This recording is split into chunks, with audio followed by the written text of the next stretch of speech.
বাংলাদেশের ন্যায় বিচার প্রতিষ্ঠার জন্য আমরা এক দফার সিদ্ধান্তে উপনীত হয়েছি। এই সরকার কোনোভাবে আর 1 মিনিটও ক্ষমতায় থাকার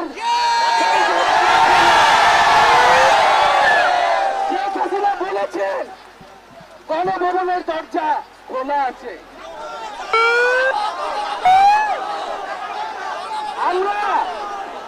আমরা সাধুবাদ জানাই যে তিনি আগেই বুঝতে পেরেছেন যে গণভবনের দরজা খোলা রাখতে হবে।